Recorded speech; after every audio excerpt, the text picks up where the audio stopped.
His check on stories we're following for you on Robin Hood Radio. Great Barrington Police investigating a case of anti-Semitic graffiti as a hate crime, according to the town.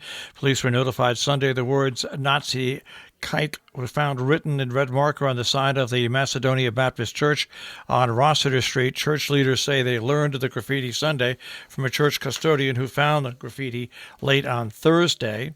The town is asking anybody with information related to that case to contact police at 413-528-0306.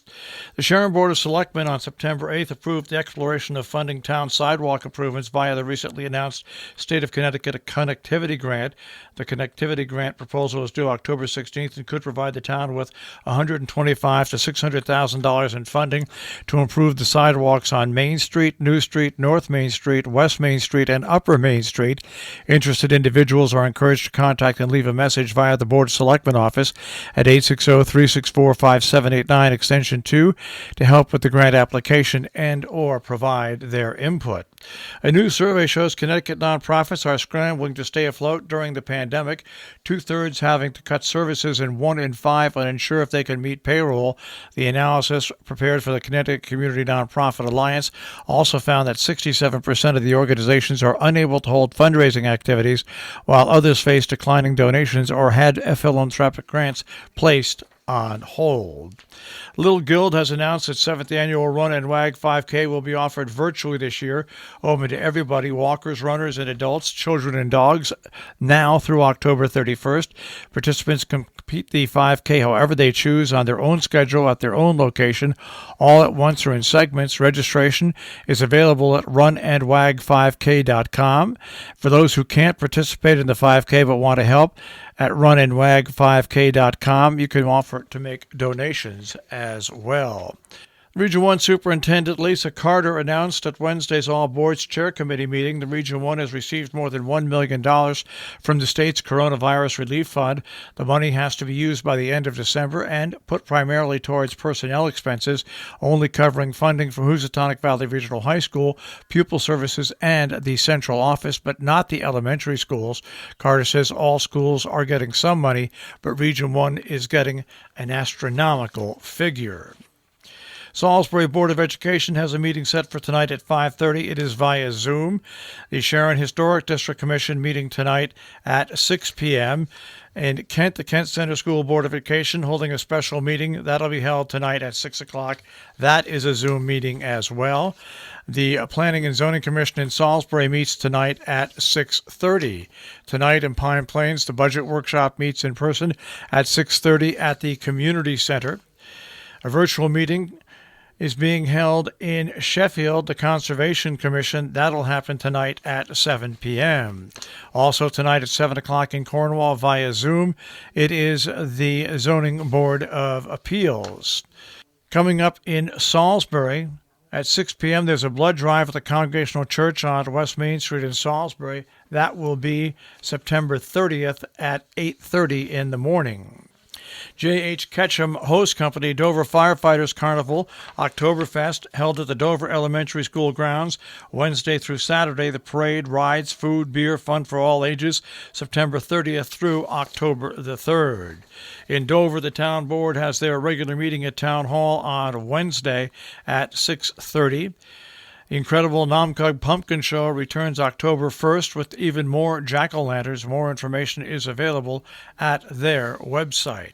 Sharon Park and Recreation Commission is meeting on Thursday, October 1st at 6 p.m. The Falls Village Planning and Zoning meeting on the proposed new housing site is left open. Another meeting is scheduled for October 1st at 6:30. The Kent Memorial Library on North Main Street on Friday offering a virtual music access program of coffeehouse-style musical performances. It'll be the first Friday of every month at 7 p.m. The proposed remaining lineup includes the KC Sisters Friday, Spin Music November 6th, and Wanda Houston and George Potts on December 4th. More information, kentmemoriallibrary.org. Wanda Houston presents a patio dinner cabaret show on Friday. Show starts at 8:30 o'clock. Doors open at 6:30, limited to 80 patrons. SharonPlayhouse.org. October 3rd to October 31st, the Harvest Festival at Berkshire Botanical Gardens. Coming up October 3rd, Kids Rule, children's fall-themed activities in Berkshire Waldorf School Puppet Wagon. A fabric swap being held October 3rd from 12 to 1:30 at the Sheffield Town Park Pavilion, 5359 Frederick Lane. Clear cut the clutter, a great way to repurpose and recycle. Bring fabric, notions, yarn, arts, crafts no longer being used.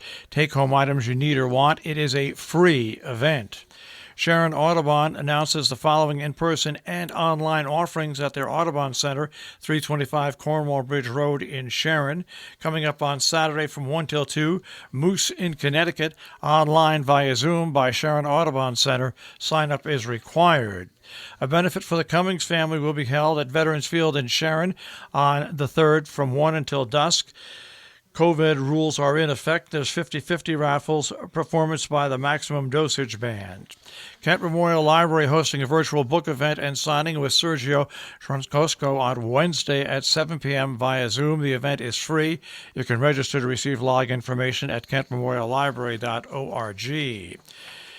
The Connecticut Virtuosi Chamber Orchestra presents the Four Seasons by Vivaldi, October 3rd at 8 p.m. It's at the Sharon Playhouse. The ticket price is per vehicle, not per person. There is parking for 52 cars, sharonplayhouse.org. A debate sponsored by the League of Women Voters set for October 5th has been moved from an in-person format to a virtual one. That decision made after the organization learned that U.S. Representative Johanna Hayes tested positive for COVID-19. Hayes, a Democrat, is seeking re-election to a second term, along with challenges from Bruce Walczak, who's an independent, and Republican David X. Sullivan, who've also been invited. The event will start at 7 p.m. and will stream live on YouTube. State legislators in Connecticut are being recalled in a special session this week to take action on bills concerning public utility regulation, environmental regulation, absentee ballots, and school construction. The House and Senate will meet on the second half of the week after the adoption of session rules on Tuesday, with the House meeting first and then the Senate. The governor and Democratic majority leaders have negotiated a 10-item agenda. In other news in our tri-state region, more than 7 months after it was scheduled to go into effect in New York, the plastic ban will start to be enforced next month. Department of Environmental Conservation Commissioner Basil Sego said on Friday they'll begin enforcement of the ban on single-use plastic carry-out bags October 19th. Retailers will face fines of up to $250 for each violation of the law and up to $500 if a second violation occurs in the same calendar year. Our business brief is underwritten by Morgans at the Interlaken, interlakenin.com, and by Salisbury Bank, salisburybank.com. Dow Jones Industrial Average starts off today at 27,173.96, the NASDAQ at 10,913.56, and the S&P 500 at 3,298.46. We'll take a look at the tri-state forecast. That'll come your way in just a few moments.